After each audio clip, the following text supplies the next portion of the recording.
Mateus 16, 13, 20.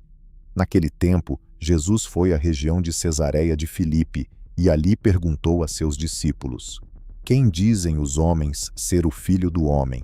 Eles responderam: Alguns dizem que é João Batista, outros que é Elias, outros ainda que é Jeremias ou algum dos profetas.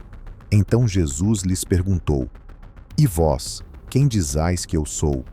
Simão Pedro respondeu: Tu és o Messias, o Filho do Deus vivo.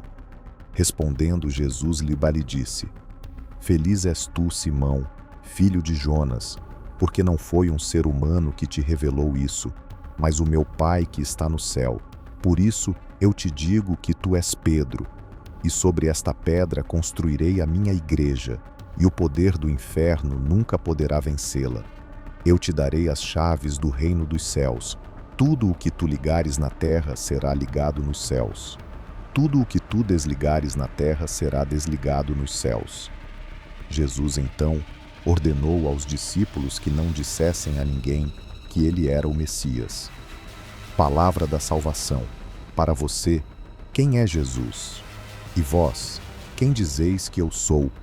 A pergunta de Jesus aos apóstolos continua a ressoar aos ouvidos dos cristãos ao longo dos séculos. Jesus não se importou com as interpretações duvidosas ou erradas que as pessoas deram sobre sua pessoa. Alguns dizem que és Elias, outros que és Jeremias, ou algum dos antigos profetas, ou João Batista que ressuscitou. Ele queria conhecer a resposta dos discípulos, para ver se eles já haviam compreendido quem ele era e qual era a sua missão. E Pedro responde: Tu és o Cristo, o Filho de Deus vivo. Jesus confirma o testemunho de Pedro e diz que é sobre essa proclamação de fé que se edifica a igreja.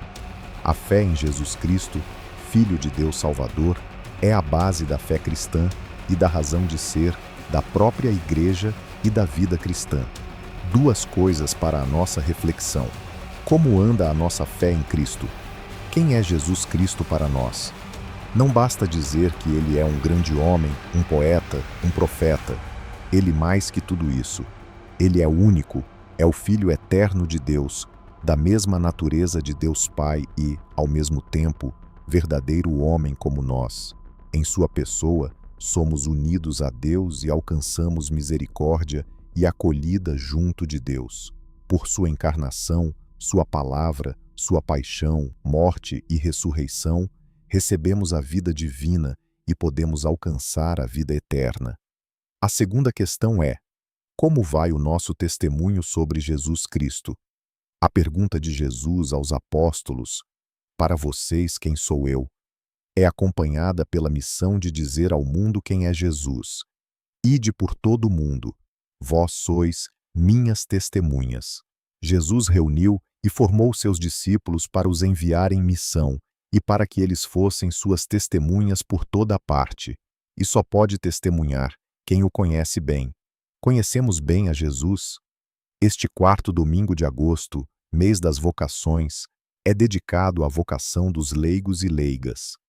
Todos os batizados têm a vocação de testemunhas de Jesus, e os principais campos do seu testemunho são a família, o mundo do trabalho, das profissões, da promoção da cultura, da política, da economia, do esporte, das artes.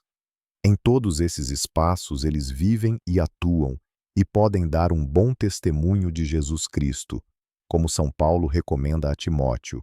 E isso não significa, em primeiro lugar, fazer longas pregações, mas, sobretudo, dar o bom exemplo de cristãos, de quem vive o Evangelho e luta para que seus valores também sejam acolhidos na vida pessoal, familiar e social. Que o Espírito Santo assista todos os leigos e leigas na sua vocação e missão de serem testemunhas de Jesus Cristo. Cardeal Odilo Pedro Scherer, Arcebispo de São Paulo.